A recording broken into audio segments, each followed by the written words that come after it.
Assalamualaikum warahmatullahi wabarakatuh. Sahabat Islam yang dirahmati oleh Allah, Mesopotamia merupakan suatu peradaban kuno yang sangat maju pada masanya, dengan Babilonia sebagai kerajaan kunci. Bahkan banyak penemuan artefak kuno peninggalan daripada kerajaan Babilonia yang memperlihatkan tentang kemajuan peradaban tersebut pada masanya. Di antara raja-raja yang pernah menguasai kota Babilonia ialah Nebukadnezar, Hammurabi, dan Raja Namrud yang tercantum di dalam Al-Quran. Peninggalan kerajaan Babilonia yang sangat terkenal ialah Taman Gantung dan Tembok Babilonia, akan termasuk ke dalam salah satu 7 keajaiban dunia. Sebelum menjadi sebuah kota yang sangat megah dan besar, dahulunya Babilonia merupakan sebuah kota kecil yang berlokasi di kawasan Mesopotamia, berada di lembah Sungai Efrat dan Sungai Tigris, sekarang Irak dan Suriah. Namun siapakah yang mendirikan kota Babilonia? Simak selengkapnya. Inilah kisah Mahlail, sang pendiri kota Babilonia.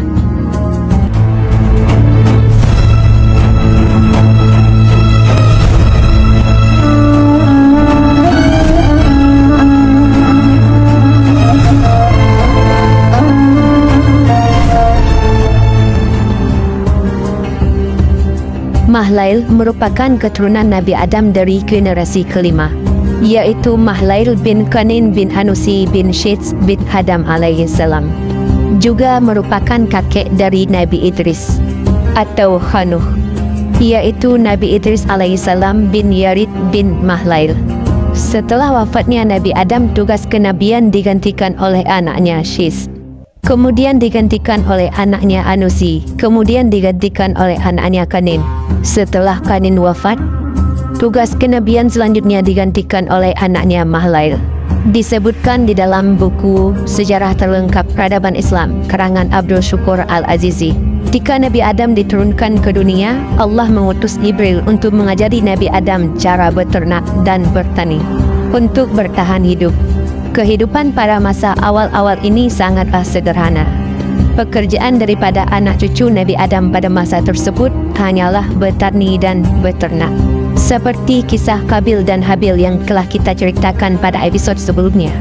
Namun pada masa Nabi Adam, besi sudah ditemukan. Seperti disebutkan oleh Ibnu Abbas, Nabi Adam pandai mengolah besi dan membuatnya menjadi kapak untuk memudahkan pekerjaannya. Pada generasi selanjutnya, mereka sudah bisa membudidayakan lebah untuk diambil madunya. Orang pertama yang membudidayakan lebah ialah anak Nabi Syeds, Anusi. Kemudian sampailah pada generasi Mahlail. Mahlail hidup bersamaan dengan Nabi Adam dan keturunannya di atas gunung. Di sisi lain ada Kabil dan keturunannya hidup di tempat yang berbeda, yaitu di daerah lembah, karena tidak berani bertemu dengan Nabi Adam setelah membunuh adiknya Habil. Seperti yang telah kita ceritakan pada episod sebelumnya, tempat tinggal pada masa awal-awal Nabi Adam dan seluruh keturunannya masih di dalam gua hingga pada masa Mahlail, yang merupakan orang pertama yang menebang pohon dan membangun rumah-rumah. Inilah permulaan manusia mulai meninggalkan gua dan mendirikan rumah sebagai tempat tinggal yang baru, sehingga Mahlail merupakan bapak pembangunan bagi umat manusia pertama kali, karena dialah orang yang pertama menebang pohon dan membangun rumah. Pada zaman Mahlail ini, pembangunan dan industri sederhana sudah mulai dibangun. Masjid-masjid juga mulai dibangun, perairan mulai diterapkan, dan juga peternakan mulai ditertibkan. Mahlail sangat banyak memberi kontribusi bagi kemajuan umat manusia pada masanya. Di masa ini pula penyebaran umat manusia mulai dilakukan dengan tujuan untuk mengurangi kepadatan penduduk. Manusia mulai menyebar pada saat itu ke daerah Habasyah, Mesir, Syam, Irak, dan Persia. Dan Mahlail sendiri yang membuat pemukiman-pemukiman untuk keturunan Nabi Syeds, sehingga banyak ditemukan artefak-artefak kuno di tempat tersebut. Kehidupan manusia di periode ini terbilang sudah cukup maju daripada periode sebelumnya, yang mana manusia sudah memiliki tempat tinggal yang layak. Namun untuk pakaian masih menggunakan daripada bulu binatang. Dan pada masa ini tulisan belum ditemukan dan alat tulis pun belum ditemukan, karena yang menemukan alat tulis ialah Nabi Idris dan juga orang yang pertama menjahit pakaian. Kisah Nabi Idris akan kita jelaskan pada episod yang akan datang. Kendati demikian, manusia pada masa itu sudah bisa membaca. Karena sebelum Nabi Adam diturunkan ke bumi, Allah telah mengajari kepada Nabi Adam tentang nama-nama benda dan huruf-huruf. Selain itu, Allah juga menurunkan suhuf kepada Nabi Adam dan Nabi Syis sebagai pedoman kehidupan yang telah hidup lebih awal sebelum Mahlail. Beberapa abad kemudian, kehidupan manusia semakin berkembang dan semakin maju. Pembangunan-pembangunan pun semakin megah. Inilah seperti yang disebutkan di dalam kitab Qisasul Anbiya, yang oleh kalangan Persia dinyatakan sebagai penguasa 7 iklim atau 7 kawasan. Dia adalah orang yang pertama menebang pohon, membangun perkotaan, dan benteng-benteng besar. Dialah yang membangun kota Babilonia dan kota Sus al-Aqsa, yaitu sebuah wilayah di Khurasan. Di sana juga terdapat makam Nabi Daniel yang akan kita jelaskan pada episod selanjutnya. Dia juga orang yang mengalahkan iblis dan para pasukannya, mengusir mereka ke ujung-ujung bumi dan perbukitan, membunuh para jin pembangkang. Dialah yang memiliki mahkota besar, serta berkhutbah di hadapan banyak orang, dan kekuasaannya bertahan selama 40 tahun.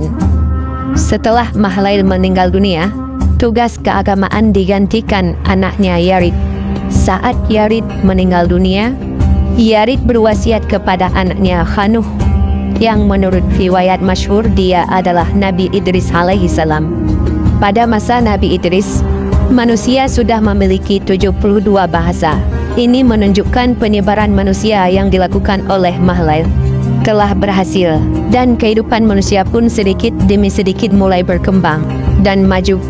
Seiring berkembangnya kemajuan, kehidupan manusia pun mulai melupakan perintah-perintah Allah dan ajaran-ajaran Nabi Syis. Sehingga pada masa Nabi Idris, Allah memerintahkan kepadanya untuk menyampaikan risalah kepada bangsa Babilonia.